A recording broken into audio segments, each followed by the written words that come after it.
우리 다 같이 말씀을 봅니다.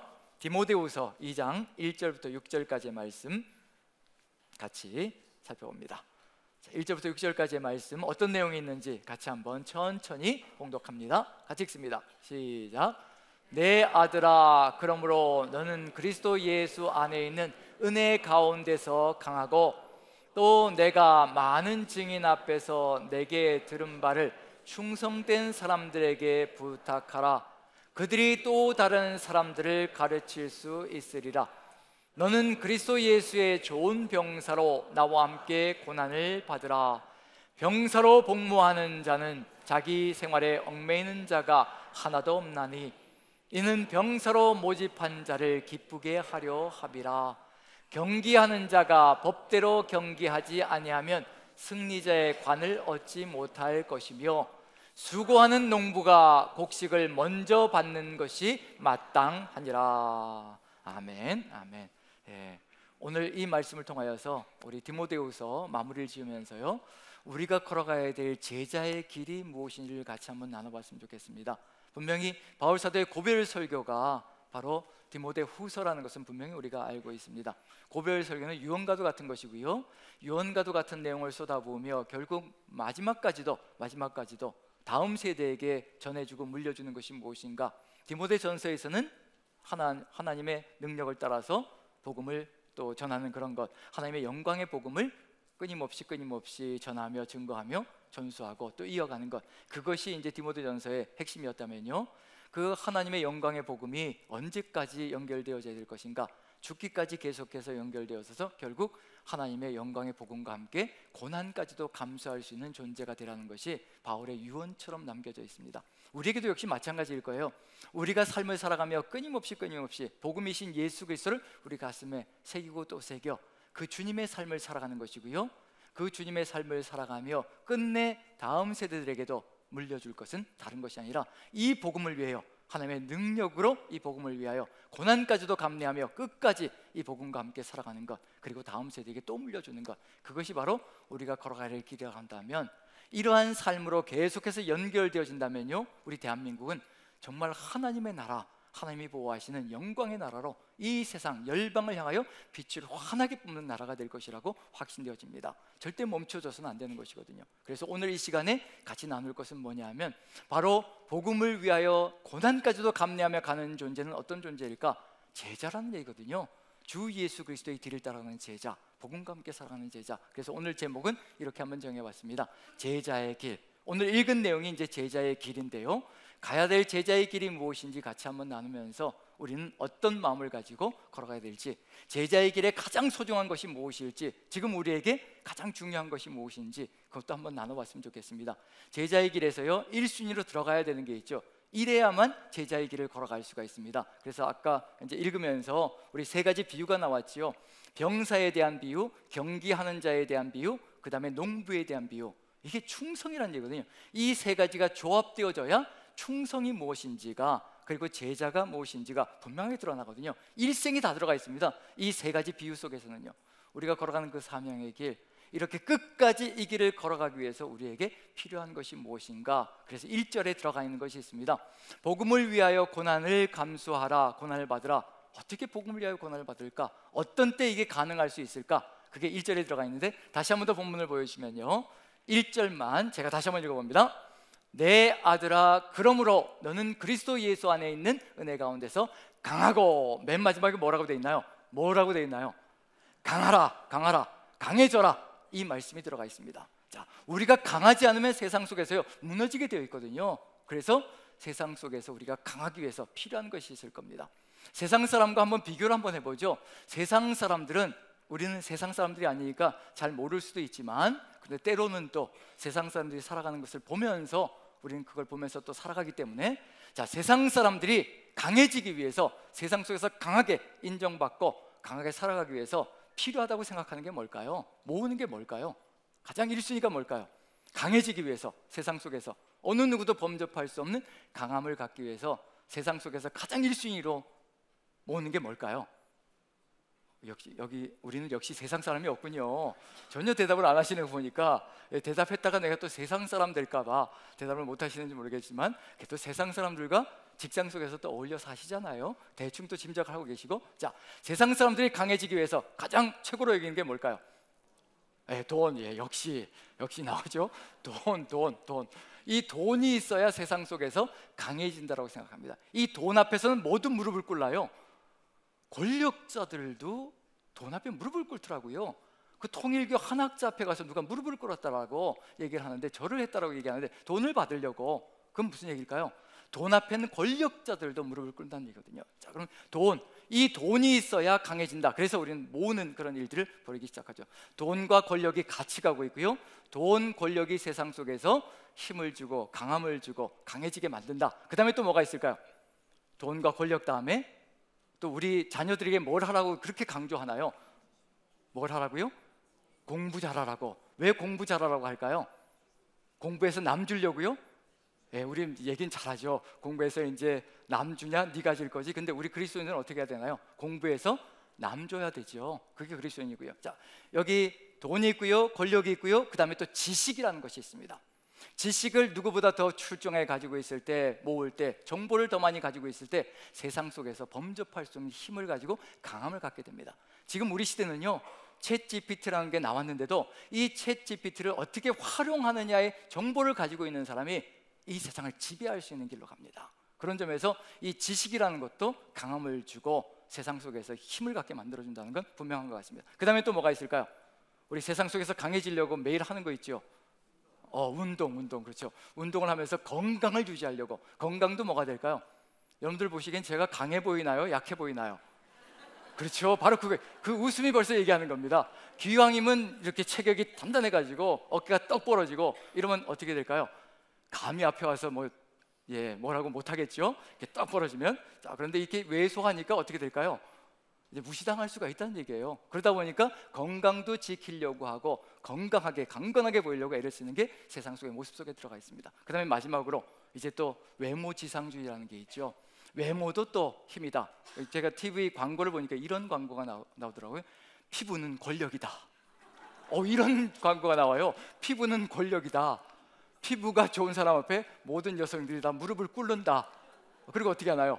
어디서 관리 받으셨어? 이런 얘기도 나오죠. 이것처럼 이 세상은 돈과 권력과 지식과 건강과 외모, 이런 것들이 뭐가 되면 강함의 도구가 되기 시작합니다. 이걸 모으려고 애를 쓰는 거죠. 이렇게 되려고 애를 쓰는 겁니다. 그런데 이게 안타까운 거죠. 이게 일으켜내는 이러한 것들이 강압이 되기 시작하면요, 병폐가 만들어지기 시작합니다. 누군가는 차별되어지고요, 누군가는 소외되어지고 누군가는 뒤로 밀려나는 안타까운 세상이 만들어집니다. 그 강한 사람들의 그것을 위해서 어느 누군가는 빼앗기는 삶을 살아가야 합니다. 또 이렇게 얘기하면 또 좌파 우파 얘기 나올 수 있지만 어쨌든 누군가가 많이 그러가면요, 어느 누군가는 잃게 되어 있습니다. 질량 보존의 법칙이 있잖아요. 지구 안에 있는 모든 물질은 동일한데 이것을 누군가가 많이 가져가면요, 어느 한쪽은 균형이 쏠리게 돼 있거든요. 그래서 우리가 많이 먹고 소화제를 먹어야 되면 어느 누군가는 지금 굶주리고 있다는 얘기입니다. 아프리카에는 굶주리고 있다는 얘기거든요. 오늘 하루도 수만 명의 사람들이요, 기아로 굶주림으로 죽어가고 있는 오늘 하루입니다. 그런 세상이거든요. 어느 누군가에게 이런 인간적인 강함이 들어가기 시작하면요, 세상은 불공평이 판을 치는 세상이 되기 시작합니다. 그래서 두려워하고 무서워하고 공포스러워하는 세상이 만들어지기 시작합니다. 세상이 아름답지 않은 겁니다. 인생이 추구하는 이 강함을 추구하면서 걸어가면요, 세상은 절대 공평할 수가 없거든요. 안타까운 일들이 벌어지기 시작합니다. 지금 우리 젊은이들이 골방에 들어가서 세상으로 나가지 못하는 이유가 뭘까요? 두렵습니다. 무섭습니다. 세상에 들어가면 어떤 일이 벌어질지 이미 경험해 봤기 때문에, 학교에서도 경험해 봤기 때문에요, 두려워서 나가지 못하는 은둔형 젊은이들이 참 많습니다. 너무 무섭거든요. 왜냐하면 강해지려고 어느 누군가를 학대하고 어느 누군가를 짓밟는 일들이 벌어지는 것이 세상 속이거든요.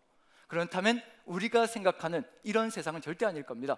분명히 말씀 속에는 뭐라고 되어 있냐면요, 유대인이나 헬라인이나 종이나 자유인이나 남자나 여자나 차별이 없다라고 분명히 선포하시거든요. 그런 세상을 우리 하나님은 기대하시는 겁니다. 그런 나라를 만들려고 하시는 겁니다. 그게 하나님 나라거든요. 어느 누구도 차별이 없는 세상, 어느 누구도 고통당하지 않는 세상, 모두가 다 사랑을 받는 세상, 그런 세상, 그런 나라를 이루시기 위해서 하나님이 몸부림을 치시는 거거든요. 그럼 우리는 어떤 어떻게 강해져야 될 것인가? 1절이 얘기하는 것을 보면요, 우리는 어떻게 강해져야 되는가, 그게 들어가 있습니다. 그런 세상이 다른 세상이거든요. 1절 다시 한번 읽어보죠. 같이 시작. 내 아들아, 그러므로 너는 그리스도 예수 안에 있는 은혜 가운데서 강하고. 강한데 어떻게 강하라고요? 은혜 가운데서 강하라는 겁니다. 이 은혜도요, 사람에게서 오는 은혜가 되면 절대 안 됩니다. 그렇게 되면 사람에게 무릎을 꿇게 되었거든요.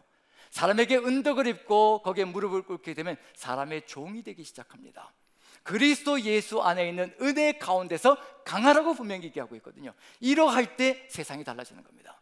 모든 것이 은혜로 이루어질 때, 내 능력과 내 힘과 내 강함으로 이루어지는 것이 아니라 오직 값없이 주시는 예수 그리스도의 그 은혜로 말미암아 우리가 강해질 때, 모두가 차별이 없는, 모두가 공평한, 모두가 감사하는 세상을 만들어갈 수 있다는 것, 이것이 바로 시작점입니다. 은혜 안에서 강해질 때 그때부터 새 역사가 펼쳐지기 시작하는 겁니다. 증거하는 것이 달라지기 시작합니다.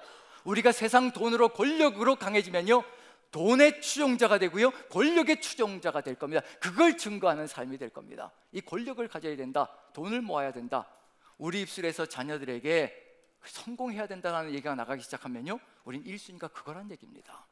너 잘 돼야 된다라고 얘기하면요, 그게 1순위란 얘기거든요. 절대 그렇지 않습니다. 은혜 안에서 강해져야 된다라고 우리 자녀들에게 끊임없이 얘기해야 됩니다.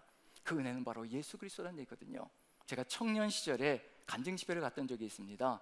누구의 간증 집회였냐면 송병희 시인의 간증 집회였습니다. 제가 조사해 보니까 그때는 몰랐는데 저하고 연배가 같더라고요. 아마 대학을 들어갔으면, 그분이 대학을 들어갔으면 같은 학번이었을 거예요. 그런 연배였는데, 저도 청년이었고 그분도 청년이었는데, 그런데 제가 보기에는 전혀 저렇게 고백할 삶이 아닌 것 같은데, 태어날 때부터 중증 내성 마비로 태어났습니다. 잘하는 건 이제 초등학교를 들어갔으나 소외되어지고 아이들에게 왕따를 당하고 결국은 학교를 가지 못하고 골방으로 들어갔고요, 그 골방 속에서 하나님을 만난 겁니다. 하나님께서 만나주신 거예요. 그리고 이제 시를 쓰기 시작하고, 그리고 시가 노래 작사가 되어서 복음성가가 되기 시작합니다. 나라는 찬양 잘 아시죠? 나 가진 재물 없으나, 이렇게 나가는 찬양인데, 그 찬양이 바로 뇌성마비로 자기 몸 하나 가두지 못하고 휠체어에 앉아 계시는데요, 앉아 있는데 자기 몸도 자기가 어떻게 할 수가 없는, 뇌성마비니까 몸이 저절로 움직이는 겁니다. 말을 하려고 하면요, 간증을 하려고 하면요, 온 힘을 쥐어짜야 겨우 한마디 한마디 해나갈 수가 있습니다. 그런데 그분이 나라는 시를 지은 겁니다. 그게 찬양이 되었고요. 나 가진 재물 없으나, 나 남에게 있는 지식 없으나, 나 남이 가진 건강 없으나. 뭐가 없나요? 재물도 없고요, 건강도 없고요, 지식도 없습니다. 세상 사람들이 강하다고 얘기하는 아무것도 없습니다. 그걸 없다고 고백하는 겁니다.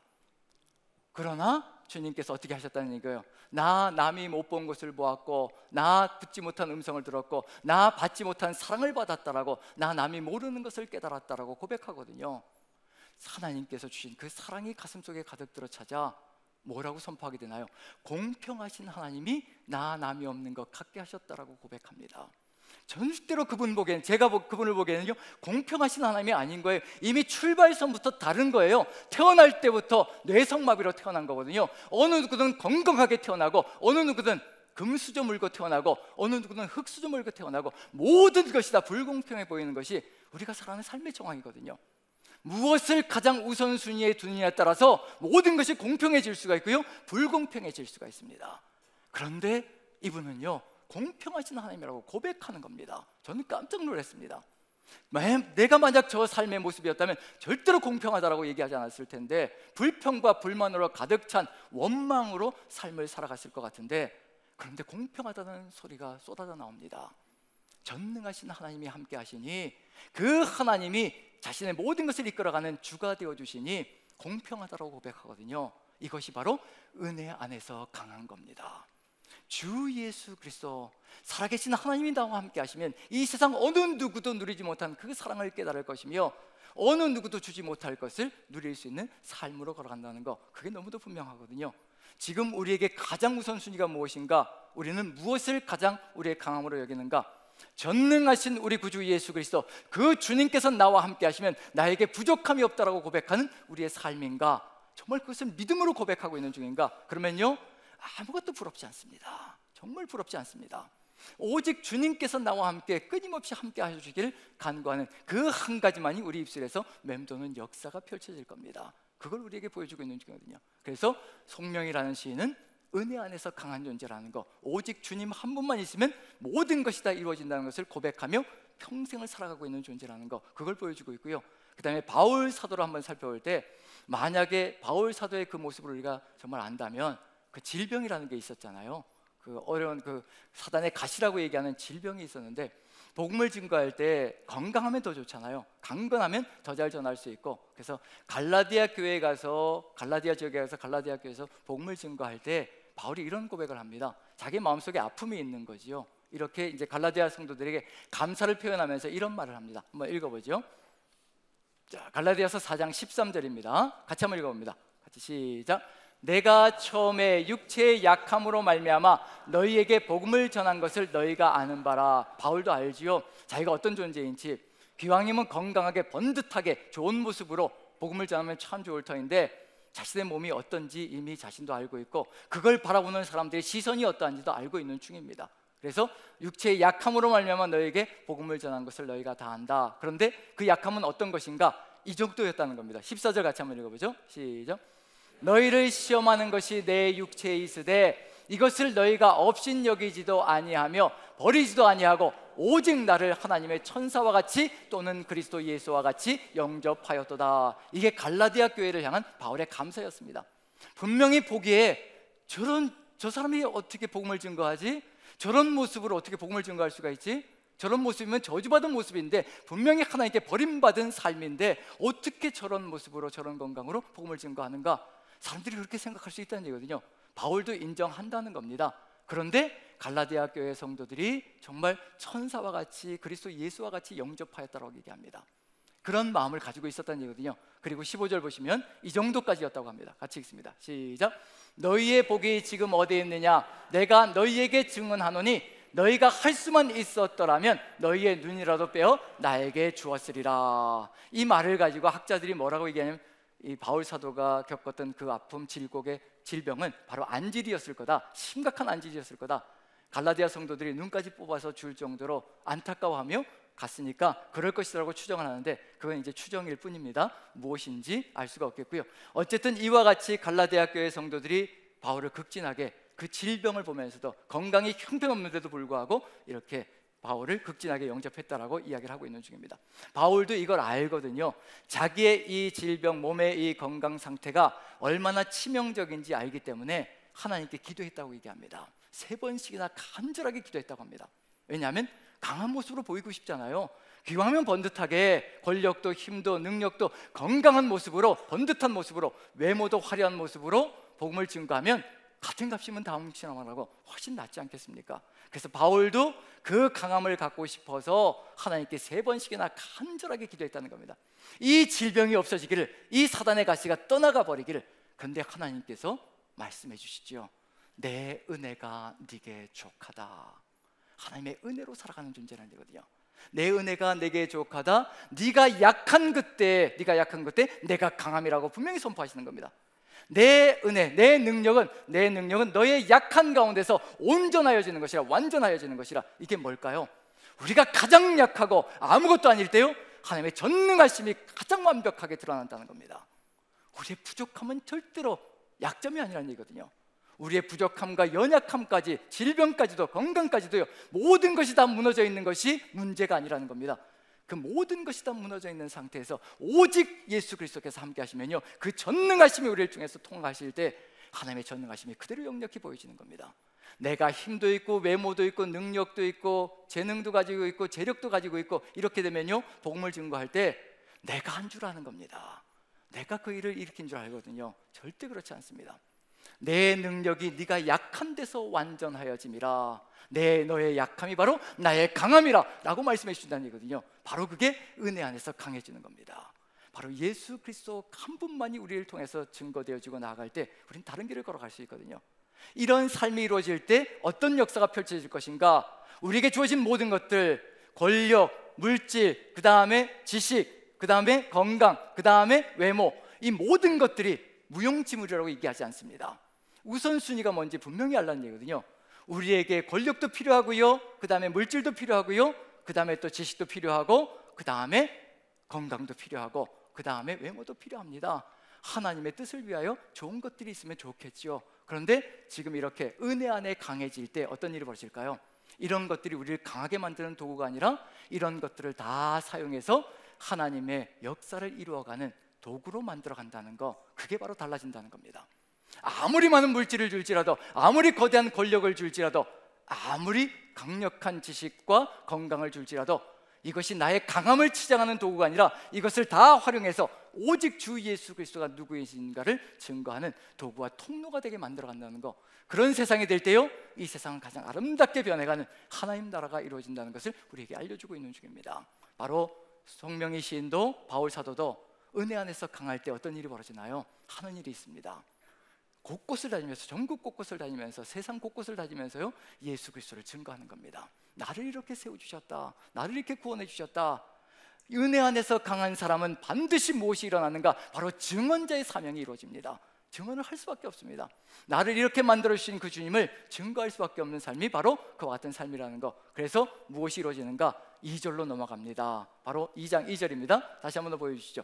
1절에는 내 아들아, 그러므로 너는 그리스도 예수 안에 있는 은혜 가운데서 강하라. 은혜 가운데서 강할 때, 은혜가 우리를 강함으로 이끌어갈 때 우린 이 모든 것을 가지고 주의 뜻을 이루어가는 증언자의 사명을 감당할 것이라는 거. 그래서 바로 2절, 제자의 길을 걸어가는 겁니다. 2절 같이 한번 읽어보죠. 시작. 또 내가 많은 증인 앞에서 내게 들은 바를 충성된 사람들에게 부탁하라. 그들이 또 다른 사람들을 가르칠 수 있으리라. 은혜 안에 강할 때, 우리가 은혜의 삶을 살아가며 은혜가 우리를 이끌어갈 때, 예수 그리스도의 그 생명 있는 은혜가 우리의 삶을 인도해 나갈 때 우리는 무엇이 이루어지느냐면요, 증인의 사명을 감당합니다. 오직 예수 그리스도만 증거합니다. 물질을 증거하지 않고요, 권력도 증거하지 않고요, 지식도 증거하지 않고요, 그 다음에 내 외모도 자랑하지 않고 오직 예수 그리스도 한 분만을 증언하는 삶을 살아갑니다. 그럴 때 나타나는 증상이 있습니다. 두 가지 증상이 나타나거든요. 증언자의 사명 속에 두 가지는 반드시 들어가야 합니다. 이게 무너지기 때문에요, 우린 다른 길로 가게 되어 있습니다. 그게 뭐냐면, 내가 많은 증인 앞에서 내게 들은 바라고 되어 있습니다. 증언자는요, 증언하는 사람은요, 반드시 해야 될 게 뭐냐면 들어야 합니다. 1순위로 들어야 합니다. 듣지 않으면 절대로 증인의 사명을 감당할 수가 없습니다. 우리는 무엇을 하려고 하면 먼저 전하려고 할 때가 참 많습니다. 전하기 위해서는 바르게 들어야 합니다. 바르게 들어야 된다는 게 뭘까요? 내 생각을 다 접어두고 들어야 하는 겁니다. 내 주장을 다 접어두고 들어야 하는 겁니다. 말씀을 액면 그대로 듣는 겁니다. 그래야 예수 그리스도가 누구이신지, 우리가 가야 될 길이 무엇인지를 분명하게 알 수가 있습니다. 그런데 우리가 들을 때 어떨까요? 무엇을 가지고 듣게 될까요? 내가 가지고 있는 이념을 가지고 듣게 되고요, 내가 가지고 있는 계획을 가지고 듣게 되고요, 내가 가지고 있는 생각을 가지고 듣기 시작합니다. 그러니까 어떤 일이 벌어지나요? 이건 내 생각하고 맞으니까 받아들이고, 이건 맞지 않으니까 걸러내고, 이건 내 주장과 맞으니까 받아들이고, 내 주장과 맞지 않으니 걸러내고, 이건 내 이념과 맞으니까, 이념과 맞지 않으니까. 말씀이 무엇으로 재단되어지기 시작하냐면, 내가 가지고 있는 이념과 주장과 계획과 생각을 가지고 잘려나가기 시작합니다. 그래서 얘기 나누면 어떨까요? 설교가 끝난 다음에 오늘 이제 나가는 문에서 한 분씩 한 분씩 붙들고 제가 질문 드려보면, 오늘 제가 무슨 얘기를 나눈 것 같습니까? 하면요, 다 어떨까요? 다 말씀하시는 게 동일할까요? 아니면 다를까요? 네, 다 다르죠. 왜 그럴까요? 내가 살아가는 삶의 정황이 다르기 때문에 듣는 귀가 다르다는 겁니다. 마음을 열고 주의 말씀을 온전하게 액면 그대로 들을 때 내 욕심이 사라지고요, 주님의 뜻이 이루어지기 시작하거든요. 그래서 바르게 들으면, 오직 이 말씀을, 예수 그리스도의 말씀을 바르게 들으면요, 예수 그리스도의 성품이 나오게 되어 있습니다. 바르게 들으면 당연히 그럴 수밖에 없지요. 주님의 말씀을 들으니 그 주님의 성품이 나갈 수밖에 없지요. 그런데 말씀을 들었는데 내 생각이 나가기 시작하면요, 거칠어지기 시작하면요, 다르게 들은 겁니다. 옳게 들은 게 아니거든요. 사울에게 사무엘 선지자가 얘기했던 건, 순종이 제사보다 낫고 듣는 것이 수량의 기름보다 낫습니다. 왜 이렇게 얘기할까요? 순종과 듣는 것이 제사이고 예배입니다. 하나님이 가장 기뻐하는 겁니다. 그래야 바른 길로 갈 수 있거든요. 분명히 사무엘 선지자가 하나님의 말씀을 사울에게 전했습니다. 이 전투에서, 아말렉과의 전투에서 모든 전리품은 다 태워서 바치기를 소망하십니다. 전했습니다. 그런데 사울은 들은 것을요 자기 생각대로 다 정리해버립니다. 하나님께 더 좋은 짐승들은 남겨두고 살찐 짐승은 남겨두어서 하나님께 예배 드리려고 사용하려고 남겨두었습니다. 하나님은 그 마음이 아니거든요. 그 마음 속에서 무엇을 가르쳐 주길 소망하셨는가? 오직 하나님만 신뢰하고 믿고 나갈 때 사울에게 필요한 모든 것들을 하나님이 채워주신다는 것을 보고 믿게 만들려고 하는데, 인간의 욕심이 자신의 생각대로 하나님의 말씀을 재단해서 자기 생각대로 받아들이는 겁니다. 그러면 자기 생각대로 얘기하는 거예요. 하나님께 좋은 제물로 제사 드리려고 남겨두었습니다. 하나님이 순종하는 것보다, 듣는 것보다 더 좋은 제사가 어디 있겠습니까? 분명히 얘기하거든요. 우리가 우리 마음을 따라 들을 때 인간의 욕심이 드러나기 시작하고요, 욕망이 드러나며 인간이 원하는 강함이 만들어지지만, 하지만 하나님의 말씀을 액면 그대로 들을 때 다른 역사가 펼친다는 거. 그래서 증언자의 사명, 제자의 길을 걸어갈 때는요 반드시 바르게 들어야 합니다. 말씀을 내 감정에 거슬러질지라도 그걸 그대로 액면 그대로 다 듣고 내 삶을 바꿔 나가는 것, 그것이 바로 제자의 길이라는 것을 분명히 보여주고 있거든요. 그걸 가지고 뭘 하느냐, 이제 들은 다음에 뭘 해야 될까요? 이제 우리는 전해야 된다고 생각할 때가 많습니다. 하지만 전한다라고 얘기하지 않습니다. 왜냐하면 이와 같은 말이 필요하거든요. 그래서 2절을 다시 한번 읽어볼 테니까요, 한번 여러분들이 어떻게 들리는지, 들었으면 들은 것을 전해야 되는데 어떻게 얘기하고 있는지 제가 다시 한번 읽어보겠습니다. 또 내가 많은 증인 앞에서 내게 들은 바를 충성된 사람들에게 부탁하라. 그들이 또 다른 사람들을 가르칠 수 있으리라. 뭐라고 얘기하나요? 전하라고 얘기하지 않고 뭐라고 얘기하나요? 부탁하라고 얘기합니다. 들은 바를 부탁하라. 무슨 얘기인가요? 부탁하라는 얘기는 뭔가요? 거기서 멈춰져서는 안 된다는 겁니다. 멈춰지지 않고 부탁을 받은 것은 위임을 받은 거거든요. 위임 받은 것은 또 전해야 된다는 겁니다. 그래서 하나님의 말씀 복음은 절대로 멈추지 않고 계속해서 흘러가야 된다는 것을 얘기하고 있는 중입니다. 충성된 사람들을 통해서. 그래서 어떤 일이 벌어지나요? 바울이 증거했고요, 바울이 디모데에게 증거합니다. 디모데가 또 충성된 사람들에게 증거합니다. 또 충성된 사람들이 다른 사람들을 가르칩니다. 벌써 4대나 연결되어서 가고 있거든요. 우리가 가야 될 길이 바로 이런 길입니다. 우리가 바르게 듣고 또 위임하고 부탁을 하는 겁니다. 제자의 길을요 부탁을 하고, 그걸 또 전달할 때 이 세상 모든 사람들이 주의 길로 걸어갈 수 있는 길이 열려져 갈 수 있다는 것을 그대로 보여주고 있는 중이거든요. 이 길을 걸어가기 위해서, 이 길을 평생을 걸어가기 위해서 우리에게 반드시 필요한 게 있다면 바로 충성일 겁니다. 여러분들에게 충성이 무엇입니까? 라고 질문 드리면 어떻게 대답할 수 있을까요? 충성이 얼마나 중요한지 달란트 비유에서도 착하고 충성된 종아라고 얘기하고 있거든요. 거기서도 분명히 충성이라는 것을 강조하고 있습니다. 주님이 기뻐하시는 것은 충성이라는 것인데, 이 충성이 도대체 무엇일까? 그래서 그 다음에 평생을 우리가 걸어가야 될 사명의 길 3가지를 보여주고 있습니다. 바로 병사와 그 다음에 경기자와 그 다음에 농부의 비유가 들어가 있습니다. 이 3가지가 다 합쳐질 때 뭐가 나타나느냐면요, 충성이 무엇인지가 분명하게 드러납니다. 우리가 생각해 충성은 한두 번 하고 끝내는 걸로 생각할지 모르겠지만요, 충성은 끝까지 이루어가는 겁니다. 이 3가지가 합쳐질 때 시작부터 끝까지 연결되어 가는 역사가 펼쳐진다는 거. 자, 그럼 이제 한 가지씩만 보는데요, 뭘 보느냐면 이 속에 들어가 있는 각 비유마다 병사가 있고 경계하는 자가 있고 그 다음에 농부가 있습니다. 각 단어들마다 들어가 있는 한 가지의 길이 있습니다. 그걸 찾아내는 겁니다. 너무 많은 걸 찾으려고 하지 말고요, 수많은 학자들이 이걸 가지고 이렇다 저렇다 저렇다 이렇다 얘기하는데 각 단어마다, 각 비유마다 중요한 단어가 한 가지씩 있습니다. 그걸 따라가는 겁니다. 그걸 따라가면 시작부터 끝까지 충성이 무엇인지, 그 충성을 우리가 이루어간다면 주님의 제자로서 이 세상에 복음을 아름답게 펼치는 존재가 될 것이라는 거. 그래서 한번 병사부터 한번 시작해 봅니다. 자, 3절 4절 읽어보는데요, 병사에 대해서 읽으시면서 병사는 바로 이걸 강조하는 것 같습니다. 요 하나를 찾아내는 겁니다. 자, 같이 한번 읽어보죠. 3, 4절 시작. 너는 그리스도 예수의 좋은 병사로 나와 함께 고난을 받으라. 병사로 복무하는 자는 자기 생활에 얽매이는 자가 하나도 없나니 이는 병사로 모집한 자를 기쁘게 하려 함이라. 여기서 병사 하면 가장 먼저 무엇이 강조되고 있는 중인가요? 강조되는 것 뭐가 보이시나요? 병사로 모집한 자를 기쁘게 하기 위해서 병사로 복무하는 자는 자기 생활에 얽매이는 자가 하나도 없다. 자기 생활에 얽매이지 않는다. 그게 병사의 특징입니다. 자기 생활에 얽매이지 않는다. 자, 이 생각해보면, 아니 그리스도인이 된 다음에 병사가 된다 해도 우린 생활을 해야 되잖아요. 가정 생활을 해야 되고 직장 생활을 해야 되고 또 친구들과의 관계도 가져야 되고 모든 생활들을 해나가야 되는데, 그럼 생활을 하지 말라는 것이냐? 절대 그런 얘기가 아니죠. 생활은 해야 되죠. 그리스도인이 되어도 직장 생활은 그대로 해야 되고요, 가정 생활은 그대로 해야 됩니다. 그런데 중요한 건 뭐냐면요, 엉매이지 말아야 한다는 겁니다. 그게 모든 것인 것처럼 거기에 모든 초점을 다 맞춰서는 절대로 안 된다는 걸 얘기하는 겁니다. 가정 생활을 하고 직장 생활을 하되 그 가정 생활과 직장 생활의 목적이 무엇인지를 분명히 구별하라는 얘기입니다. 그것이 목적이 아니라 그 가정과 그 직장을 통해서 주님께서 뜻하신 바가 무엇인가, 주님의 목적이 무엇인가를 바라보는 거거든요. 얽매인다는 것, 우리가 물질에 얽매일 수 있고 성공에 얽매일 수 있고요, 또 권력에 얽매일 수도 있습니다.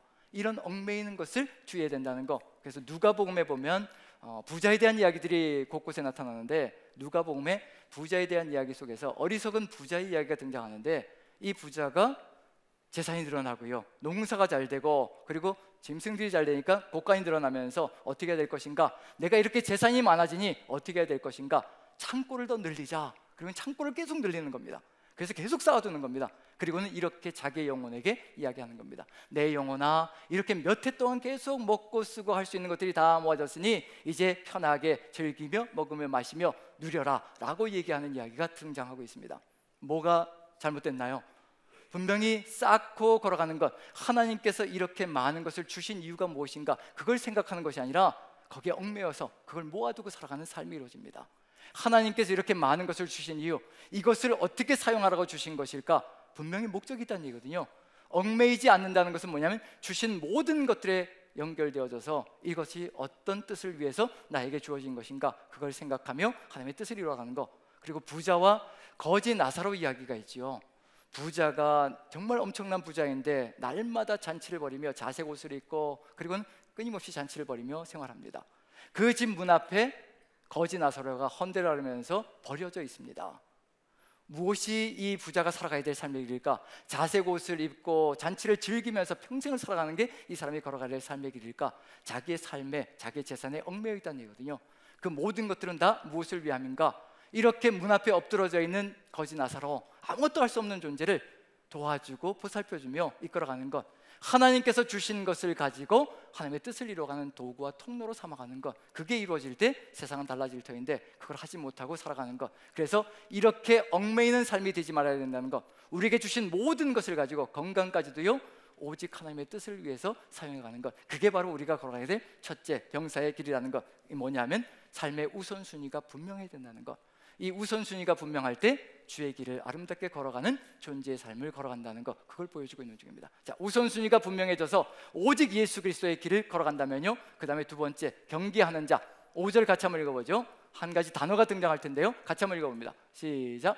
경계하는 자가 법대로 경계하지 아니하면 승리자의 관을 얻지 못할 것이라. 자, 어떤 단어가 등장하나요? 경계하는 자는 법대로 해야 된다는 것. 우리가 우선순위가 정해져서 예수 그리스도가 바로 우선순위이며 주님의 명령이 우리의 우선순위라고 결정이 되어졌다면요, 모든 삶의 과정 전체가 법대로 이루어가는 것이라는 것을 알려주고 있는 중입니다. 법대로가 뭘까요? 그리스도 예수의 법을 이루는 겁니다. 다름이 아니라 바로 사랑의 법으로 모든 것을 이루어가는 것. 사랑이 우리 가슴을 움직이고 우리의 삶을 움직여서 주의 뜻을 이루어가는 것, 그게 이루어질 때 우리의 삶의 평생은요, 사랑의 길로, 예수 그리스도의 길로 걸어가는 삶이 이루어진다는 것, 그게 바로 경기자의 길이라는 얘기거든요. 요한계시록에 디모데가 지금 목회하고 있는 장소가 에베소 지역입니다. 에베소 교회죠. 요한계시록의 7교회에 가장 앞장서 있는 교회가 바로 에베소 교회거든요. 이 에베소 교회가 경기자의 삶을 살아가고 있는 중입니다. 경기자의 삶을 살아가고 있거든요. 너의 행위와 수고와 인내를 안다라고 얘기하거든요. 경기자가 어떤가요? 행위가 필요하고요, 그 다음에 수고가 필요하고요, 인내가 필요합니다. 참고 견디면서 가야 되는 거죠. 너의 행위와 수고와 인내를 안다. 그리고 네가 참고 그 다음에 견디고 게으르지 아니한 것까지도 내가 다 안다. 참고 견디고 게으르지 않는 것, 이것도 경기자들이 가져가야 될 길이거든요. 선수들이 열심히 참고 인내하면서 견뎌내면서 그리고 게으르지 않게 연습하면서 자기의 훈련을 이뤄가는 것, 그게 필요하지요. 그런데 이 모든 경기자의 삶이 이루어지고 있는 듯한데 한 가지가 뭔가요? 너의 처음 사랑을 버렸다라고 얘기합니다. 경기자의 삶에서 가장 중요한 것이 법대로 하는 겁니다. 그리스도의 법을 이루어가는 거거든요. 예수 그리스도의 법이 바로 사랑으로 이 모든 것을 이루어가는 것이라고 한다면 그 사랑이 사라지는 그 순간에 아무것도 아닌 존재가 된다는 것. 우선순위가 바르게 섰다면 이제 사랑으로 모든 과정들을 이루어가며 마침내 어디까지 가야 될 것인가? 6절 보시면요, 농부의 이야기로 넘어가는데 같이 한번 읽어보죠. 시작. 수고하는 농부가 곡식을 먼저 받는 것이 마땅하니라. 자, 농부에게는 뭐가 들어가 있나요? 수고가 들어가 있습니다. 이 수고가 멈춰지지 않는 겁니다. 이 수고는요, 내가 다 달아서 없어지는 그 이야기까지 다 포함되어집니다. 그 정도의 수고를 얘기하는 겁니다. 고난과 고통이 다 들어가 있는, 눈물을 흘리면서 씨를 뿌린 그런 것까지도 다 포함되어 있는 것이 바로 이 수고입니다. 그 수고를 평생의 끝까지 이뤄가는 겁니다. 농부는 그 수고를 끝까지 멈추지 않습니다. 열매를 거둘 때까지 끊임없이 시작부터 끝까지요, 이 수고로 나아갑니다. 이 세 가지가 다 합쳐져야 뭐가 이루어지면 바로 충성이라는 것이 무엇인지 우리에게 알려줍니다. 우선순위가 분명해야 되고요, 모든 삶의 과정들은 사랑의 법으로 이루어가며 모든 과정을 이루어가고, 이 사랑의 수고가 평생 멈춰지지 않으며 끝까지 연결되어서 우리의 삶을 이끌어가는 것, 그게 수고라는 것을 이루어지고 있다면 우리의 충성이 무엇인가? 이것을 이루어갈 수 있는 길이 어디에 있을 것인가? 이와 같이 평생을 걸어가는 것이 결코 쉽지 않거든요. 이걸 이루어갈 수 있는 길이 어디에 있을 것인가? 그래서 시작이 은혜 안에서 강하라는 겁니다. 예수 그리스도의 은혜가 우리 안에 있지 않으면요, 절대 이 길을 걸어갈 수가 없습니다. 주님께서 우리를 위해서 자신의 모든 우선순위를 다 맞추셨습니다. 자신의 우선순위를 다 맞추어서 자신의 삶에 얽매이지 않고 자신의 생활에 얽매이지 않고 우리를 구원하시려고 모든 것을 다 쏟아부어서 모든 초점을 우리에게 맞춰주셨습니다. 우리를 구원해 주시려고요, 십자가 가시기까지 사랑의 법을 멈추지 않으셨습니다. 십자가 위에서도 못 박는 우리를 향해서, 채찍질하는 우리를 향해서 저들의 죄를 용서하여 주시옵소서, 사랑하실 때 끝까지 사랑하시며 우리를 용서하시고 이끌어 가시는 그 사랑이 십자가에서 끝까지 이루어졌습니다. 그리고 수고하는 것, 자신의 모든 것을 다 갈아 넣었습니다. 자신의 살과 피를 다 갈아 넣어서 끝까지 수고하시고 그 수고 속에 우리를 구원하시는 역사를 이루어 가셨다는 것, 그 은혜 안에서 우리가 강해질 때요, 우리도 역시 마찬가지로 주를 향하여 나가는 삶이 멈추지 않고 증언자의 사명을 감당하며 이와 같은 충성의 길을 걸어간다는 것, 그것을 알려주고 있는 중입니다. 그래서 마지막으로 한 가지 우리가 잊지 말아야 할 것이 있습니다. 이것이 있을 때 바로 이와 같은 제자의 길을 걸어간다는 것, 주님이 걸어가신 그 길, 우리를 위해서 걸어가셨던 그 길, 우리도 주님과 함께 걸어가는 삶을 열어갈 수 있다는 것, 그게 뭐냐면 바로 8절을 한번 보시죠. 2장 8절입니다.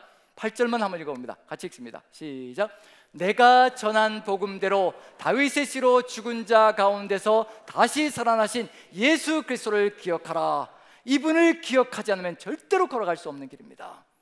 내가 전한 복음대로, 내가 전한 복음이 무엇인가? 우리 구주 예수 그리스도께서 우리 위하여 모든 것을 다 쏟아부어 주셨고, 그 주님이 죽은 자 가운데서 살아나셔서 지금도 우리와 함께 하시며 우리의 삶을 이끌어간다는 것, 전능자로 지금도 우리의 삶을 이끌어가는 능력자가 되셔서 우리의 삶을 인도해 가신다는 것, 그 그리스도 예수 그리스도를 기억할 때 우리는 이 삶의 여정 속에서 멈추지 않고 오직 이 제자의 길을 끝까지 걸어가며 주의 뜻을 이루어가는 존재가 될 것이라는 것을 마음에 새기시며, 우리 모두가 은혜 안에서 강한 존재, 우리 스스로의 힘으로 강해지는 존재가 아니라요, 이 예수 그리스도의 십자가 보혈의 은혜 안에서 강해져서 이 제자의 길을 멈추지 않고 끝까지 걸어가는 저와 여러분들 되시기를 간절히 축원드립니다.